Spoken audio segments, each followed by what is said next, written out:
And welcome everybody to the PCS Like a Pro show. It's great to see you on this Wednesday here in February. And I'm really excited about the show we have today. It's a very important topic and we get to talk about it with one of my good friends and we get to hear her story. So before we jump into that, I just want to remind everybody we've got PCS season fast approaching. We're in PCS orders right now. Everybody is coming down with their orders for summer moves. So just a reminder, once you get those orders, those official orders, get on DPS and get your move set up.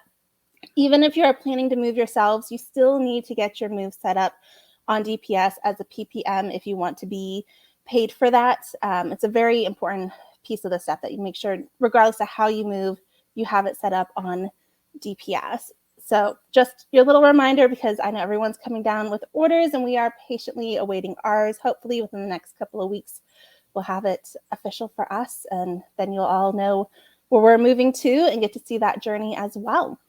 So we're just going to dive right into today because, again, like I said, a very important topic. We're going to be talking about planning for the unexpected and what you need to know about that. It's not really something that a lot of us talk about, regularly or freely or openly or want to have those conversations because they can be sometimes heavy and hard, but it's a very important topic. And so we are here today with Krista, who is going to help us navigate planning for the unexpected. So welcome to the show, Krista. I'm so glad you're here today. If you could take a minute and just tell us a little bit about yourself. I would love to. Thank you so much for having me. Well, at first I have two questions. What does DPS and PPM mean? So PPM is personally procured move. It is Okay. the new language for Diddy. It used to be Diddy Move. Now it's PPM. And then DPS is the Defense Personal Property System. So you go onto Military One Source, you go through the, what do you call that thing? The menu, and you click the moving tab, and then there'll be like a little box that says log into DPS. So that's where you go, where your shipment is managed from. So you click on there, you create an account, you log in, and you kind of go through the prompts of setting up your move. It'll ask you, what your pickup address is, what your delivery address is, how much you have, your dates, all that stuff. And you have to file a claim as well. You also file that in DPS. Oh, you should go through that like real time when you do yours. Yeah. I mean, yeah, I don't know if you're allowed to, but okay, wonderful. Thank you. Because I'm still using full Diddy or partial Diddy. Now nobody's going to understand what I'm talking about. So all good. My military spouse journey or military journey started, 14 years ago, and introduced even a little bit longer than that. But I had the pleasure of marrying Staff Sergeant Michael Harrison Simpson. I personally didn't PCS too many times. We moved. He was in Germany when we got married. I mean, he was here with me, but he was stationed in Germany when we got married. And so he moved from there. I moved from home, and we met up at Fort Bragg, had one of our babies, Michael, who's now 12. And then he graduated from the Special Forces qualification course, and we were stationed at Joint Base Lewis McChord with 1st Special Forces Group. And that's where Gabriel, who's now 10, was born. And so that was really kind of our first official PCS, was from Fort Bragg to JBLM. And in 2013, Mike deployed with his company, and not too long into their deployment, he was wounded in an IED attack, an improvised explosive device attack, and lived for 5 days.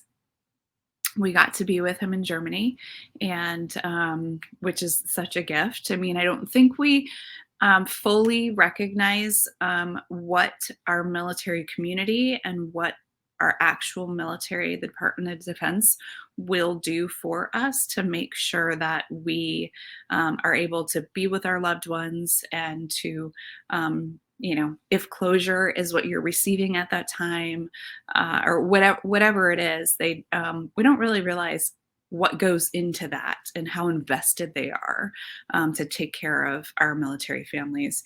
And I think until you see it or you experience it. And so we did experience that, and the love and support of not only the military and our first group family, but our nation, right? It was just such a gift to um, to feel the love and support of everyone. And that includes our non governmental organizations, which we'll get into later about, what a resource they are, right, for our families and how we can.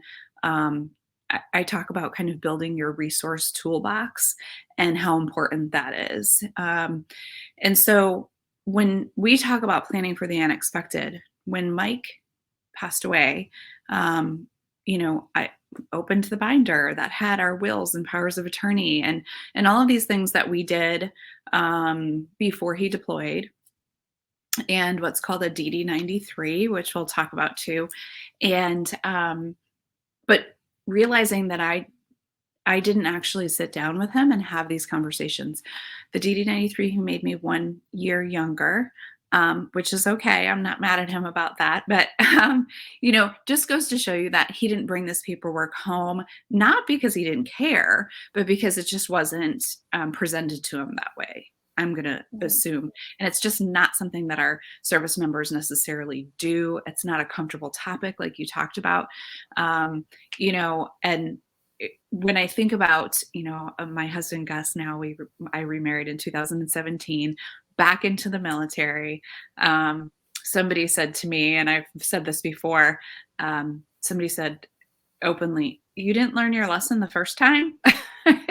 Like you jumped right back in.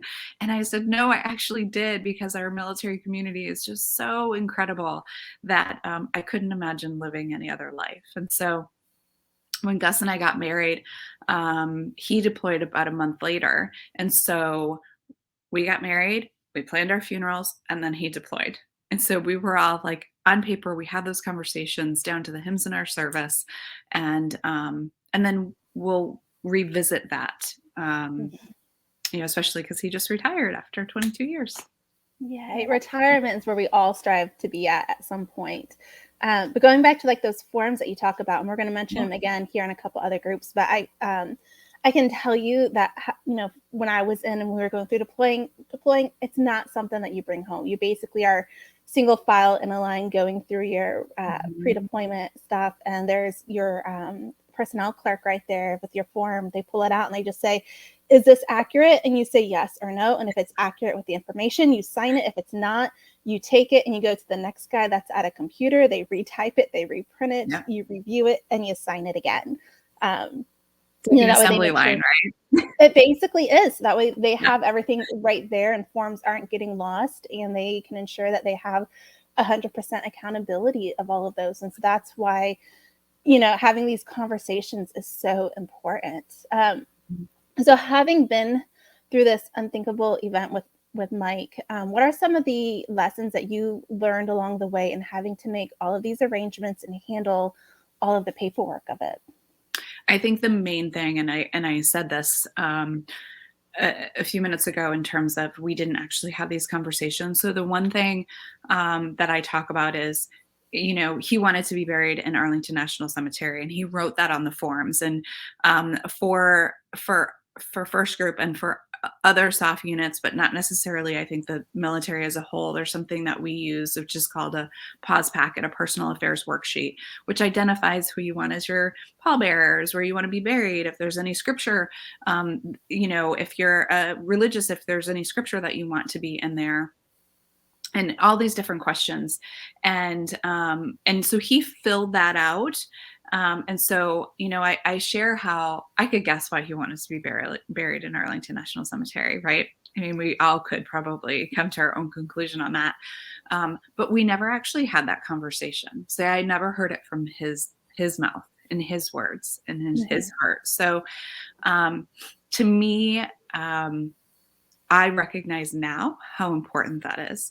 And so there's that. And then there are other things that you can have these, we call them courageous conversations, and sit down, and you don't realize how the things that you're talking about that you don't know the answers to. I mean, if you asked yourself, like, we talked earlier about, like, where do you want to be buried? Well, I don't really know where my spouse wants to be buried, and I don't really know why. What kind of service do they want? What do they want to be buried in? What do they want to be dressed in? Yeah. Things like that. But it really isn't all about a funeral. Mhm. Right, because unexpected can happen, like your hot water tank goes out, and you can contact your branch societies. Do you know that you can get a loan, a grant, or a combination of both for things like that through, Army Emergency Relief, Air Force Aid Society, Coast Guard Mutual Assistance, Mhm. um, Navy Marine Corps Relief Society. I almost missed them. There's so many. Yeah. Yeah. And so, I mean, I talk about like building your resource army, right? Like, Yeah. what are the resources that are available to you for multiple things? And just thinking, when you talk about PCS, right? If I need new tires on my vehicle and I'm coming from JBLM out to Virginia, and I go, oh my goodness, I don't have the money for that. I just realized that I'm gonna have to drive this car 3,000 miles. Well, your relief societies can help with stuff like that. And so, just the understanding. So for me, those non-governmental organizations were the Green Beret Foundation, Special Operations Warriors Foundation, the USO. The Mhm. USO met me at the curb and carried my kids through the airport, Megan. I mean, they were such a gift, and I mean, they sat with me in Dover. Um, and gave me books that I still have today that we still read, right? Mhm. About grief, because like that's forever, right? It feels different, but it never goes away. Right. And so there's so many organizations out there that want to help. They are created for a mission because somebody had a purpose and a passion behind it, and they want you to use them, right? I mean, Yeah. you want people to Absolutely. come to you for PCS because you're the subject matter expert of that. Yeah, so it's important in all of those arrangements and the paperwork and those decisions of making them that it's we tend to think in general terms for human nature. Yep. It may be again where my husband wants to be buried in West Virginia, and I knew that, but like I never knew like exactly where. We had never talked about specific locations, and so I tell him this. Sometimes I bring it back up. It's a funny story for his first deployment.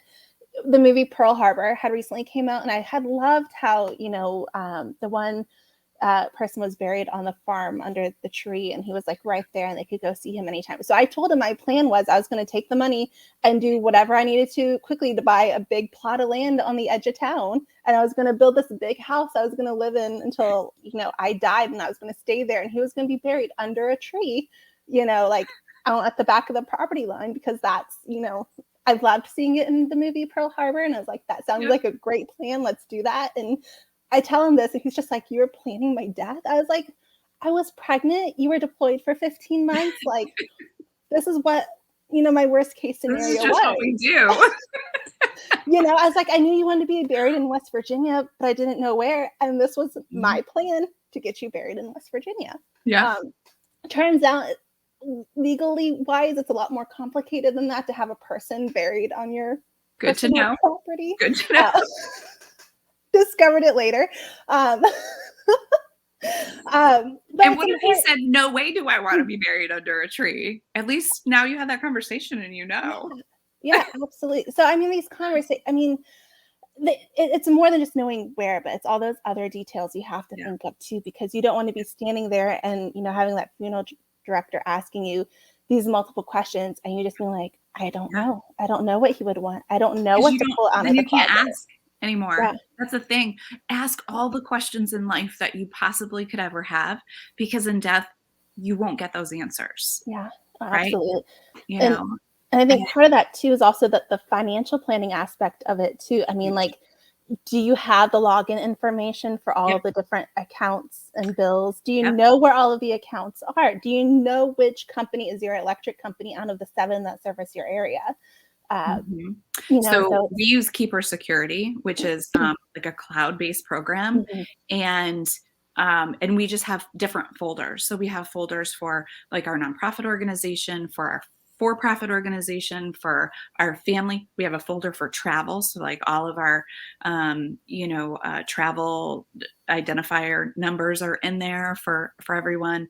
And so, for example, when my husband goes to Deers, he doesn't have to call me for everybody's, information. Everything is already in there. We can both access it. And that's important because, when we lived in Washington, I handled all of the bills, and he couldn't have told you who the water was through, right? Like, Yeah. who do I go to either cancel the bill or pay the bill? Mhm. And now that we live in Virginia, he does everything. And so, off the top of my head, I couldn't tell you who the electric company is or the water company. I know who our mortgage is through because I had to sign, right? But, sometimes you just like you work together as a Mhm. couple and you play off of each other's strengths, which I think is really important. And he loves to like organize stuff like that. And so it's great for him to be able to do that. And that's something that then I don't have to do. Which is What is also a gift. the name of that source you use again? I want to drop it in the comments for Yeah, everybody. keeper security. And then so I actually, oh, hi, Stacy. I actually, we use the same login, and you Mhm. can actually get a family plan and stuff like that. But just like whatever, you can also, one of the things that I do is, and we're transitioning to, because I use Scan Pro right now, and I have different folders for everything. You can actually use Keeper to upload important documents. So your marriage certificate, right? You're going to need that at some point, no matter what it might be. I mean, it could just be going to Deers, or it could be proving, I have somebody that I'm working with right now that needs the marriage certificate and the death certificate to prove that they are the person that can make those decisions, right? Yeah, absolutely. So, again, planning for the unexpected also doesn't necessarily mean just in death, like planning for your Mhm. death. It means all the other little things that happen, like, emergency, like you PCS. And if you PCS from a place that maybe there weren't tornadoes, and then all of a sudden you're in a town that they're ripping through every few months, you're going to want an emergency route, right?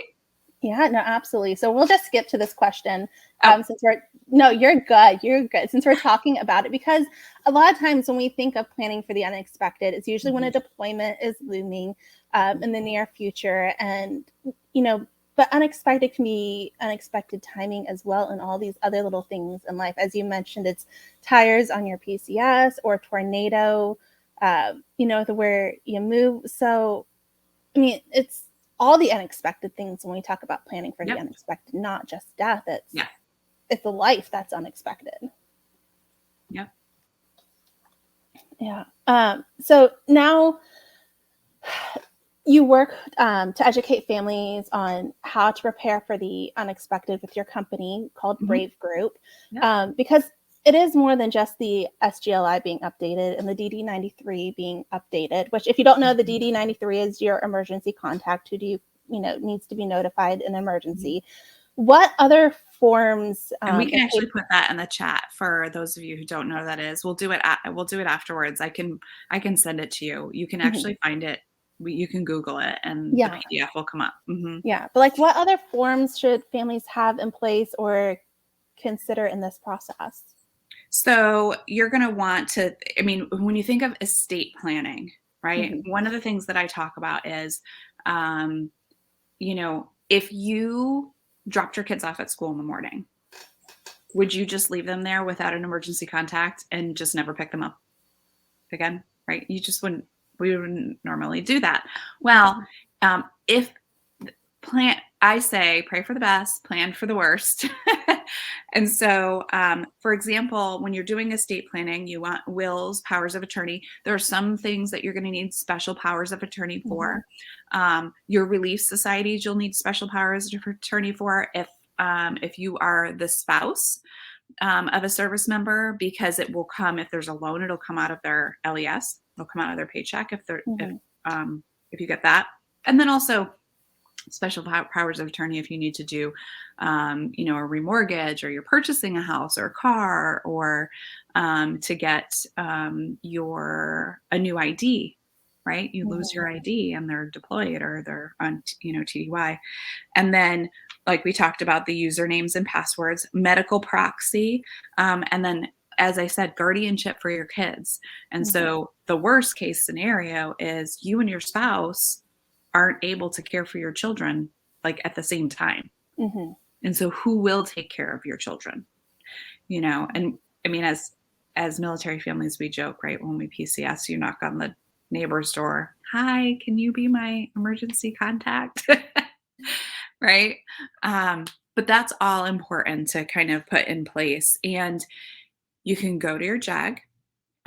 They can do all of that. It is first of all, it's expensive if you need to do it out on the economy, but you absolutely can. And some of the things that you may, if like your situation is complicated, you may have to do that. But you can go on base and have those attorneys help you. And then also, I would say that if you are creating a plan in the event you passed away, your chaplain can help, and the military family life counselors can help too, walk you through that. I often think about, what if you've never been to a funeral before? How would you even know what you wanted or how to plan one? I mean, just like if you've never been to a wedding, you wouldn't necessarily know. I mean, people talk about that all the time though, right? You see pictures of it and you go, "Ooh, I like that. That's a really great idea. I want to use that in my wedding." People don't normally do that for funerals. So I will say that one of the resources that we have is, a friend of mine is a partner in a funeral home in Rhode Island. And I think you have that. Yep. The Quinn Funeral Home. There's some checklists and just some guidance on how to do that. And so this is a great resource as well. Right. Megan, you talked about the financial side of things and financial planning. And I just want to mention that if your service member dies while on active duty, and it is a line of duty death, I'm not going to talk about necessarily the other kinds, because there's all sorts of different exceptions and there's all sorts of other things. But just the reality that I realized that not only did I not know about these benefits, but a lot of the service members that were in my husband's company and assisting me didn't know about it either. But you'll receive within 72 hours, it's called the death gratuity. And that is meant because the service member's paycheck stops. And so that's meant to handle any bills, if there's any additional funeral costs, or, if you need to fly somewhere that for some reason, the DoD doesn't cover, or you need to fly somebody in. And so that's what that death gratuity is for. And it's $100,000 right now. It's $100,000. And then, as long as your service member paid into the SGLI, you'll receive that. But within a couple of weeks, she'll kind of address that. But then going forward, you'll receive Social Security, SBP, which is Survivor Benefit Pension, which is 55% of the service member's pension had they retired at 100% disability. And I believe it's at like 30 years, but I have to double check on that. Yeah. And then DIC, which is so the SBP is a DFAS payment, and that DIC is a VA payment, and that's dependent indemnity compensation. And those three will come in monthly. And then you will also receive educational benefits and TRICARE. A lot of people don't realize that, as survivors, we still receive health insurance. And when I remarried, that stopped, but my children, and I say this and it sounds really cold, but think of it as child support and alimony, right? I remarried, so I no longer get the alimony. I no longer get that support. That's okay. But my children still receive that support from their father. Yeah, that makes absolute sense. I like how you break that down. I go back and I chuckle at the, knocking on the door for our emergency contact thing, Yeah. because who hasn't done that when they PCS and you're trying to enroll in school? And like, we need 3 local emergency contacts. I And know. I'm just like, I don't know anybody here. Like, And who you in the pray they're world? military because then they'll just get it. But if they're Yeah. civilian, they might like. Like I know people that like used, like they asked the person at the hotel desk, like, can I just put your name down because I need somebody to enroll my kids? And they were just like, sure. Or they use like their real estate agent, or just other random people. That's We a good one knock. because you've probably you've vetted the real estate agent. You've been working Yeah. with them for quite some time. We knocked on a neighbor's door once, and it's just like, hey, like, I see you have kids. You must be an okay person. Like, can you be an emergency contact for my kids for school too? Mhm.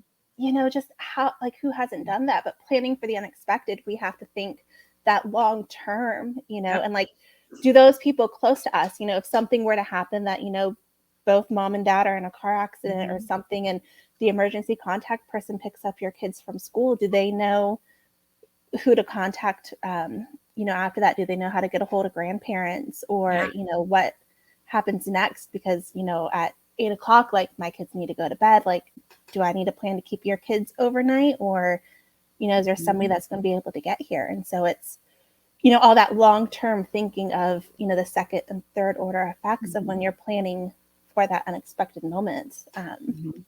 And don't let it induce anxiety either, Yeah. right? If you don't have all your ducks in a row, don't get crazy, right? Because at the end of the day, it will be figured out. You know what I mean? People are going to Mhm. come to your rescue, if you will.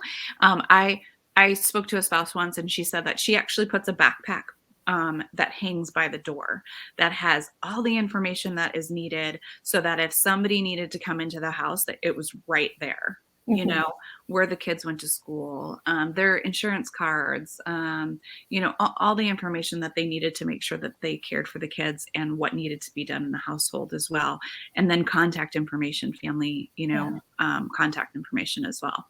So that's a smart idea. We don't do that. And now that I remember that, I probably will. No, I mean, that's a great plan. I think it gets easier when we Mhm. think of our children. It gets easier as they get older, especially with like smart devices. I mean, Yeah. phones and everything. Like, all of our kids know the phone numbers. We have a cell Yeah. phone that's a house phone, but like, it's got grandparents, and they all know where it's at and easily to get a hold of somebody. Yeah.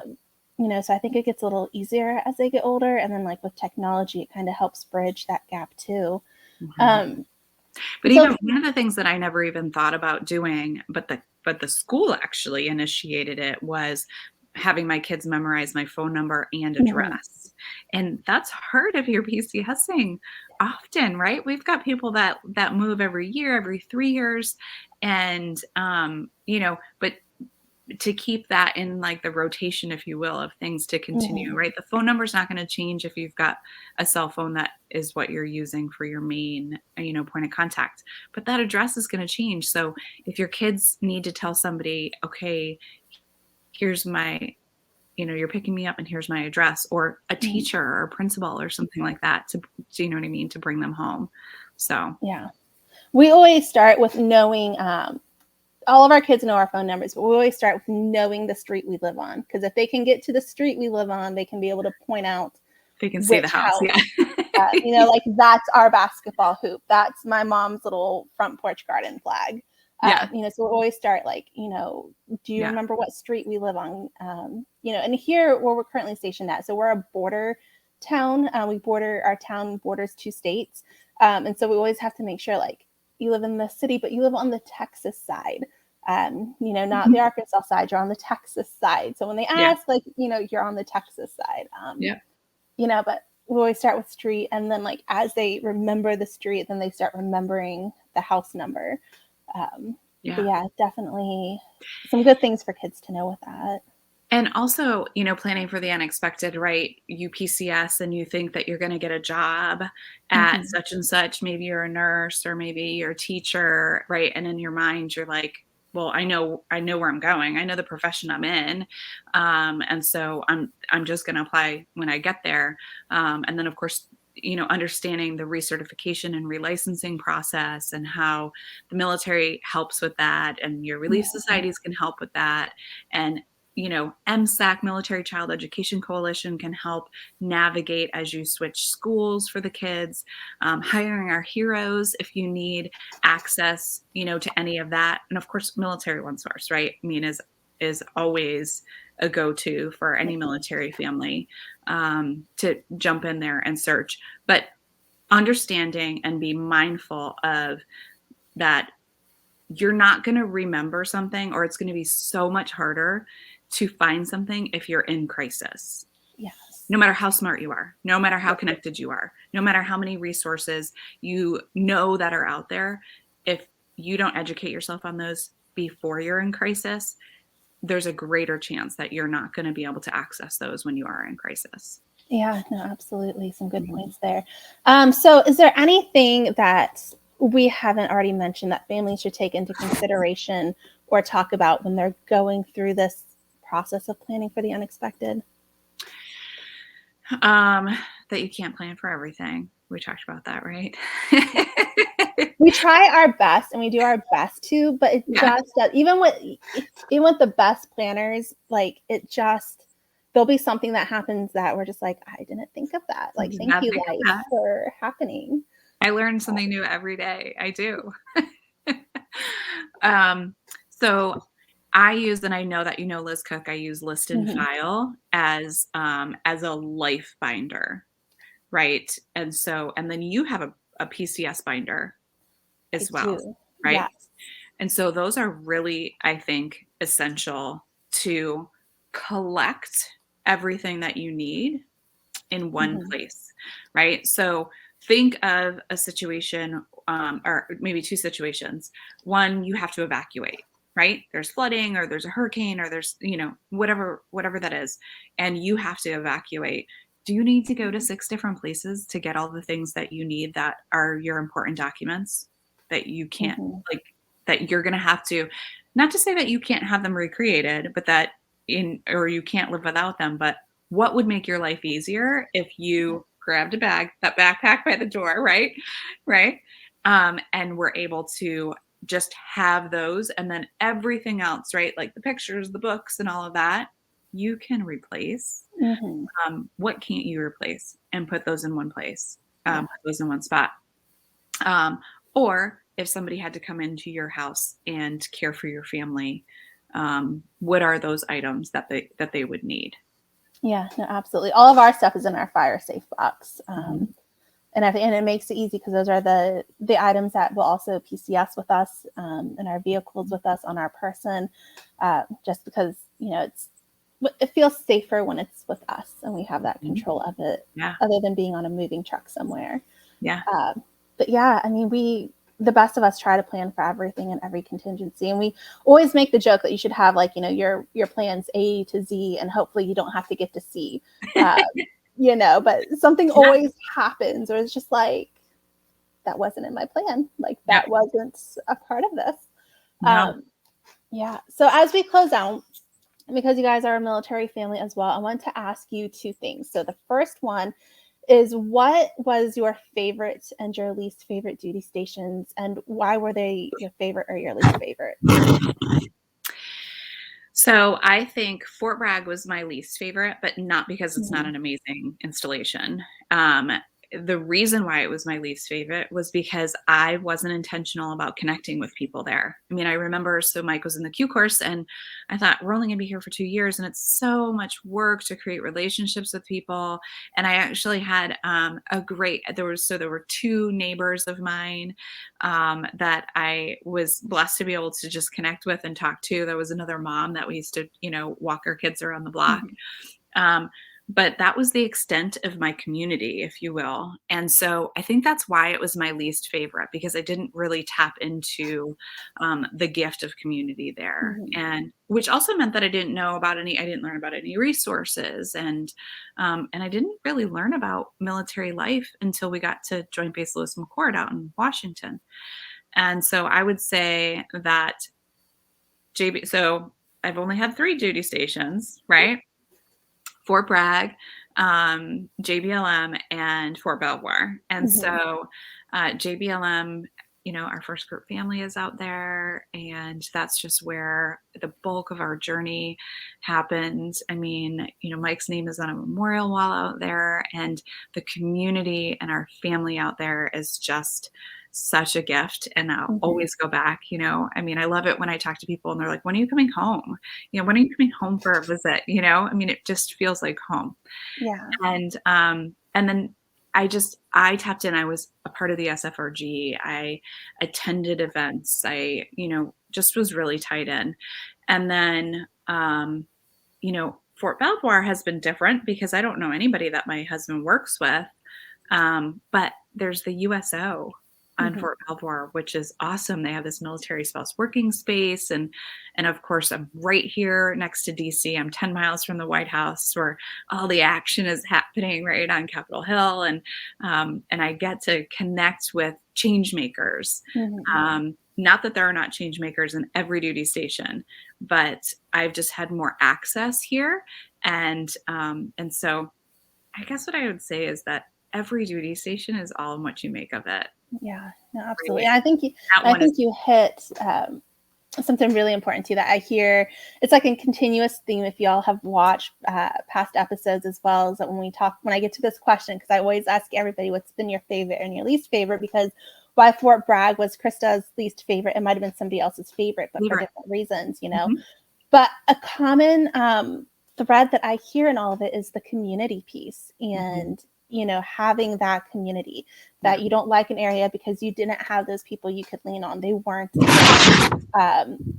or you found your community and you were tied in, and when you left, it was like the worst day in the world, because you're leaving your people that you finally met and that you had. And so that community piece, I think, is a big part to whether somebody really enjoys a location versus if they really do not enjoy it.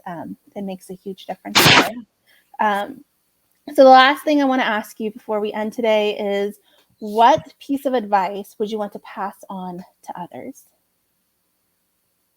I know it's a loaded question. I ask everybody this, every military spouse I have on it. I always end with these two: least favorite and favorite duty locations. And then what advice do you want to pass on to just other military spouses, those military spouses that are starting their journey or have only been in for a few years? What do they need to know that they don't know right now? Just what do you want to leave our community with? Try not to be afraid. And I mean, it's easy for anybody to say, right? But in practice, it's much more difficult. But don't be afraid of the conversations to have. Don't be afraid of planning for that unexpected. I watched this TEDx about this gentleman who, when he was in high school, he had cancer. And he was getting ready to actually go to a hospital in Seattle for this treatment, for this surgery. And before he left, he went to his church, and him and his pastor actually sat down and planned his funeral. And the kid was 17 years old at the time. He's an adult now. But one of the things that he said was that you can't fully, and this is obviously back to death. I mean, that's where we always go, right? You can't fully live unless you embrace death. And just to keep that in mind, I think. And then all of those what ifs. What if I approach this military spouse and I say, "Hi, my name is Krista," and they roll their eyes at me and are like, "No, you're too much. You're too much. Back off. I don't want to be friends with you." Like, what if that happens? What if I walk into an SFRG meeting and nobody likes me? What if I have to go and I have to take my baby and my baby cries the whole time, right? Well, somebody's going to take your baby, I can assure you, and bounce your baby and say, "I've been there." Right. Listen, you got a baby and your arms need a rest. I am happy to sit next to you or to stand next to you and hold your baby for you. You got a bottle. Like, I am happy to assist because it keeps me off my husband's back about another one. We're too old for that now. But I always joke that maybe we could do it again. But if you've got a baby, I am happy to help with your baby. I saw a woman the other day. She was clearly, beautiful. She was beautiful. She was in her 50s and she was so pregnant. And I was like, there's still time. So, honey, if you're watching, what we're saying is like, it's still possible. Still possible. It happens. It happens. But all of those what ifs, right? And to face them head on. You are braver than you realize. And I use the term arm yourselves and be brave. Just identify the resources that are out there for you. Tap into what's available. I learn things new all the time. Never think you know everything, right? I mean, I just listened actually to our friend Brian Alvarado. He was doing a session with Lee Kelly from Military One Source, and I learned all these new things that I never knew, that I wish I would have known 13 years ago. I mean, it might not have been available 13 years ago, but and I was like, I'm going to do that now because I've got Military One Source is available for up to 365 days after you separate. And so, I'm going to tap in now, and I'm now excited about it, but make time to do that. Make time for your community, make time to be the person that you wish you had maybe in the beginning. Yes, no, absolutely. I love that. Don't be afraid of the what ifs. And we're happy to hold babies. And we're happy to hold babies. I mean, those are really the two main takeaways. I had such a great time with you, Krista. If you're just tuning in now, I'm going to tell you, when you go back and watch the replay, grab your tissues. I should have told you up front because there were a couple moments in there I'm just like, don't cry yet. I appreciate you taking time out to be with us today, to be able to talk about planning for the unexpected and using your story to be able to help others and to help provide some light on what many of us see as a scary time. And I so appreciate you being open with that and sharing your family and everybody with us. Can I add one more thing? Yes, of course. Which this is something that I'm always afraid to say. So I'm going to take my own advice. It's a message that I think that is important for me to say from families like ours, right? As I said, Mike was killed in action in 2013, and it is a gift. It is a true gift to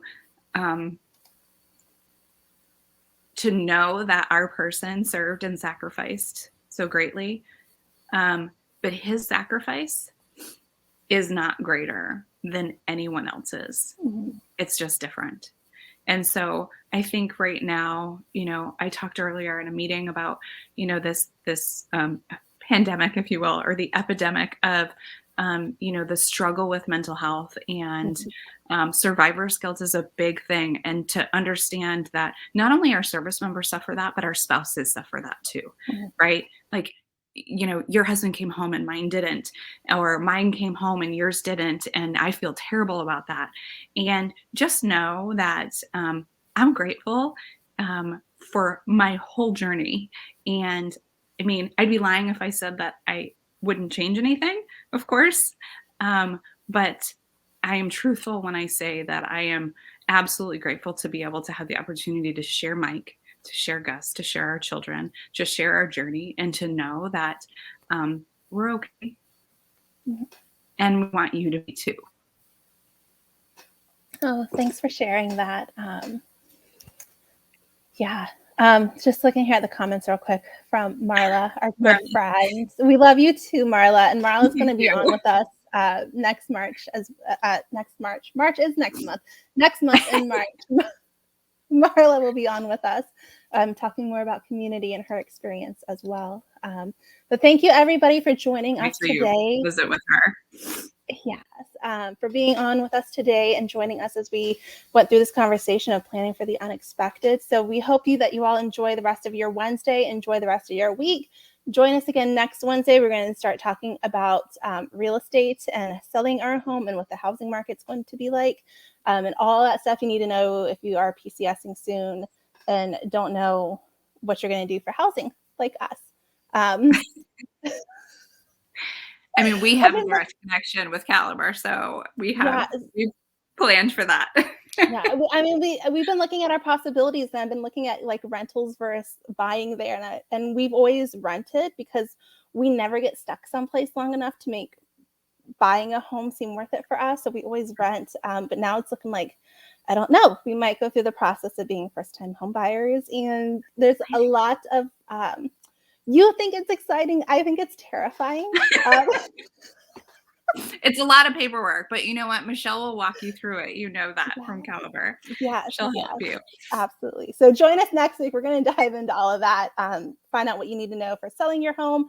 And then in a couple weeks, we're going to talk again about buying a home and what you need for that. So we're going to cover all of those needs. And then we're going to be talking about the lending aspect of it as well. But we're going to get started next week with the selling your home, since that's usually the first step if you have a home to sell before you have to buy again. So until then, you all take care, and we will see you then.